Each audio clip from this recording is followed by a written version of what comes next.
आपका परिचय। मेरा नाम सुशांत कुमार है। मैं आईआईटी खड़गपुर से ग्रेजुएट हूँ 2019 का। मैं ईएनवाई में काम कर रहा था और उसके बाद अभी फिर यूपीएससी की तैयारी कर रहा था। कैसा रहा सर आपका इंटरव्यू?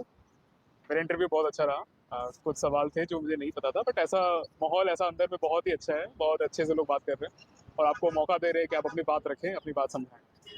अभी तो आप इंटरव्यू दे के निकले हैं तो शायद स्थिति और है, जब आप इंटरव्यू देने जा रहे थे तो शायद स्थिति और थी, तो उस समय का थोड़ा अपना मानसिक अगर हिसाब आप हमें बता पाए। अ, मतलब जैसे कॉलेज में भी हम लोगों ने इंटरव्यू दिया है तो पहले से माइंड प्रिपेयर्ड रहता है कि कैसे इंटरव्यू में जाना है, कैसे बैठना है। यहाँ पर थोड़ा सा टेंशन था ऑफ कोर्स, क्योंकि ये मतलब ऑफ कोर्स सारे न्यू जनरेशन के लिए बड़ा दिन रहता है, बट ऐसा घबराने की कोई बात नहीं है। आप बिल्कुल रिलैक्स रहे, सांस लंबी सांस ले, अंदर चाय पानी नाश्ता सबका इंतजाम अच्छा है, तो क्या मैं काफी रिलैक्स क्या मैं रिलैक्स जान सकता हूँ कि आपकी जो ये यात्रा है ये कहाँ से शुरू हुई है और अभी कहाँ पर है? ये यात्रा स्टार्ट हुई थी, अगर मैं सच बताऊँ तो 2021 से स्टार्ट हुई थी। तो लगभग 3 साल की ये यात्रा रही है, काफी उतार चढ़ाव तो रहा ही ऑफ कोर्स। अब आज इंटरव्यू हुआ है तो आई थिंक ये यात्रा थोड़ी खत्म हुआ। अच्छा सर, आपने कहा कि 3 साल का संघर्ष आपका रहा है, थोड़ा सा उस संघर्ष के बारे में बताइए। ये आपका कौन सा अटेम्प्ट था और पिछले अगर आपने अटेम्प्ट दिए हैं तो उनकी थोड़ी कहानी। ये मेरा तीसरा अटेम्प्ट था और मैंने पहले 2 प्रीलिम्स दिया था जिसमें अनफॉर्चुनेटली मेरा क्लियर नहीं हुआ था। ये मेरा तीसरा प्रीलिम्स था और पहला मेंस और पहला इंटरव्यू। बहुत अच्छी बात है। जब जो बच्चे आपको सुन रहे हैं जो आने वाले समय में यूपीएससी की तरफ जा रहे होंगे, उन्हें प्रीलिम्स के लिए आपकी तैयारी, आपका जो 2 साल के करीब वो संघर्ष रहा जिसमें फेलियर भी आपको देखने को मिला, उसके बारे में थोड़ा हमें बताइए। कैसे फिर आपने वापसी की और ये वापसी इतनी शानदार रही कि आज हम यूपीएससी भवन के सामने खड़े हैं और लगभग वहां है जहां हमें होना चाहिए।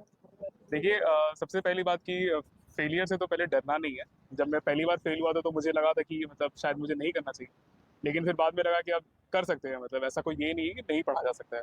लेकिन जब दूसरी बार मैं थोड़ा फेल हुआ तो मैं घबराया नहीं। मुझे लगा कि बहुत अच्छा कर दिया मैंने, बस थोड़ा सा और करना है। और तीसरी बार के समय मैंने थोड़ा सा अपना स्ट्रैटेजी चेंज किया और थोड़ा सा और स्ट्रक्चर्ड होकर पढ़ाई करना स्टार्ट किया, अलग अलग टेक्निक्स लगाए, मतलब थोड़ा सा ऑनलाइन मोड पे गया सो दैट अच्छे से पढ़ाई कर सकूँ। एक्टिव रिकॉल एक मेथड है जो कि मैं अपने नए जनरेशन को बताना चाहता हूँ कि जब भी आप पढ़ें आप एक्टिव रिकॉल मेथड का इस्तेमाल करें। आप गूगल एक्सेल शीट्स का यूज़ करें, उसमें जितना जल्दी हो सके आप इंफॉर्मेशन को रिटेन कर सकेंगे।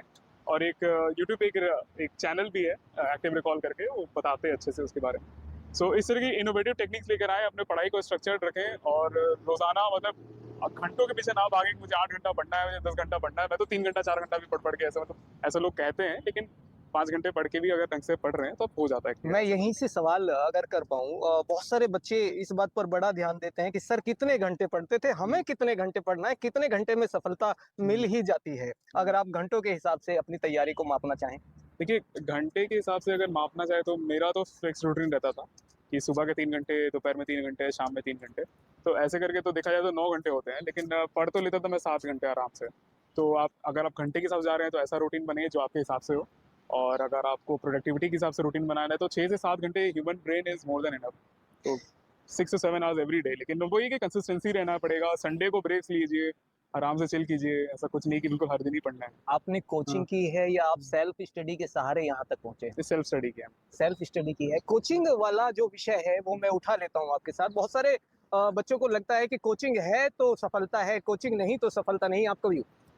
देखिए, कोचिंग बस एक आई थिंक एक मार्गदर्शन की तरह लेना चाहिए, गाइडेंस की तरह लेना चाहिए कि जहाँ आपको नहीं समझ में आ रहा है तब आप कोचिंग का इस्तेमाल करें, टेस्ट सीरीज लें या फिर वहाँ के क्लासेस लें। लेकिन अगर आपको लग रहा है कि आप ग्रास्प है सिलेबस पे, आप अगर रिसोर्सेज जो मार्केट में है उनको पढ़ पा रहे हैं और एक ही रिसोर्स को अगर आप 25 बार पढ़ पा रहे हैं, ना कि 25 रिसोर्स को एक बार पढ़ रहे हैं, तो इस तरह की जो स्ट्रैटेजी है ये इम्प्लीमेंट करेंगे नए जनरेशन, तो they will definitely clear the examination. ऐसा कोई ये नहीं। आपने बताया आप इंजीनियरिंग लाइन से हैं, अगर मैं हाँ। ठीक से सुन पाया।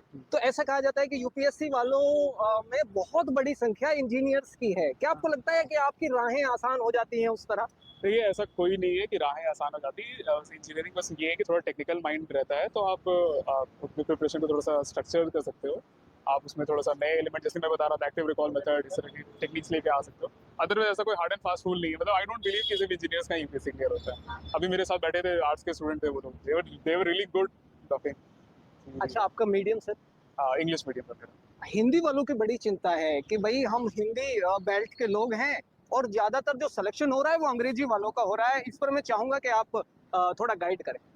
ये तो बहुत ही मतलब ऐसा ऐसा तो मैं नहीं मानता कि ये तो थोड़ा सा कंट्रोवर्शियल सा क्वेश्चन है, मैं इस पे ज़्यादा वेंचर भी नहीं करूँगा। बट ये बस आप ध्यान रखिए कि आप इन सब बातों से मतलब गुमराह ना हो या फिर मिसगाइड ना हो, यू जस्ट फोकस